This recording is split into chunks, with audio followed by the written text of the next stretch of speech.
have Polly on the show, and we're discussing interracial marriage. Now, Polly, you're married to someone who's Filipino and Chinese. Is that right? Yep, that's correct. And have you had any negative reactions from people being in that type of marriage? No, not at all here in Canada. Recently in England, we were visiting my family and someone asked if they could see our specimen. Your specimen? They referred to your son as a specimen just because he was a product of someone who's white and someone else who's Chinese? Yeah, I guess so. That's terrible. That must have been very hurtful to you. Yeah, it hurt me a lot actually, and I'm pleased to be here in Canada. Have you had any negativity in Canada at all? No, not at all actually. My friends here are mainly Filipino Chinese, and they've accepted me very much so into their community.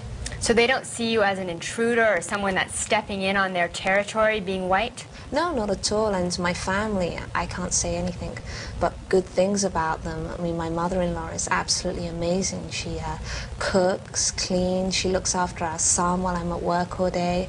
And it's the whole culture that I've learned and the experiences, you know, that have come with it. That's just absolutely amazing.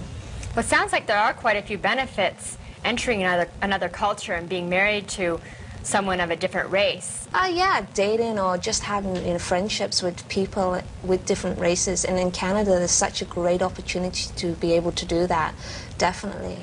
Well, that's great. Thank you so much for coming on.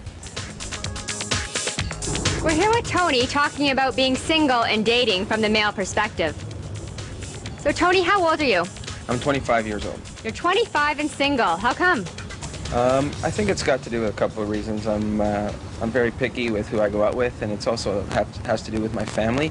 It's a Spanish background, and I'm Roman Catholic, and as a result, it's harder to find that sort of mix with the traditional values with the religion. So would you only date a girl who's Roman Catholic and Spanish? Well, in terms of dating, I mean, I think I would date a wide variety of people, and whoever I feel compatible with, but in terms of a long-term relationship, I think it would be a lot easier for that person and for me if those two key components were there. So you would only marry someone who is of that race and religion? Well, it depends. I mean, if the circumstances were right, I don't think the religion would stand in the way, but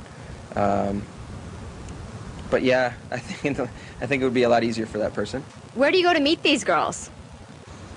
I don't go really anywhere to meet women, but I do meet people in a variety of different places. Bars, you know, I'm typical 25. You go to a bar every weekend, or at work.